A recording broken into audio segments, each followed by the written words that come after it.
Have you ever stopped to wonder, why is everyone so tired? Burnout isn't just a buzzword anymore, it's an epidemic. Depression, anxiety, these are no longer the exception, they are becoming the rule.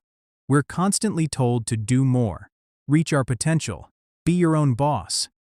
But what if behind all this positive motivation, there's a sinister trap that's consuming us? According to the philosopher Byung-Chul Han, this exhaustion is no accident. It's the inevitable result of what he calls the achievement society.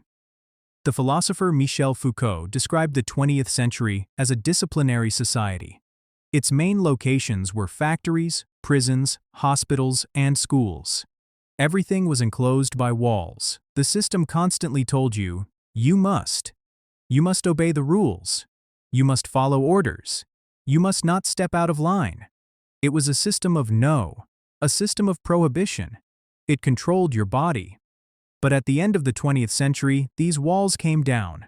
Not just the physical walls, but the walls of this discipline. And they were replaced by something that looked a lot more positive.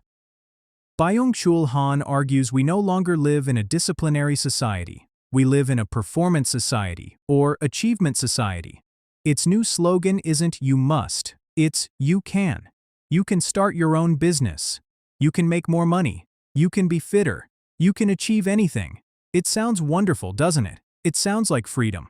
But according to Han, this is the trap. In the old disciplinary society, there was an other exploiting you, the boss, the factory owner, the state. When you failed, you could blame the system. But in the you can society, that other has disappeared. The exploiter and the exploited have become the same person. You are now your own master, and at the same time, your own slave. The you can slogan has a dark, hidden flip side. If you can't, it's entirely your fault. The primary emotion this new system produces is fatigue. This isn't the physical tiredness after a long day's work. This is an existential fatigue. It's the profound exhaustion that comes from being at war with yourself. Because the system never tells you, no, you can no longer tell yourself, no. You can't say, stop. You are in a constant, unwinnable race against yourself. For Han, depression is the human cry of, I can no longer do it anymore. It is the individual's breaking point under the relentless pressure to perform.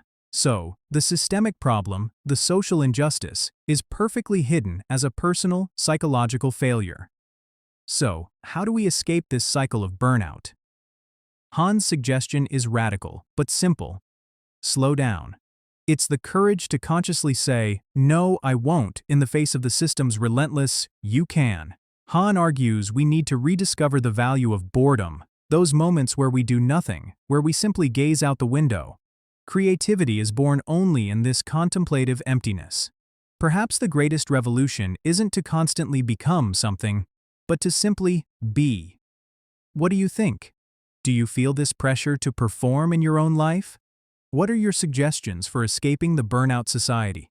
Let's discuss it in the comments. And stay tuned for the next video in our series on social justice.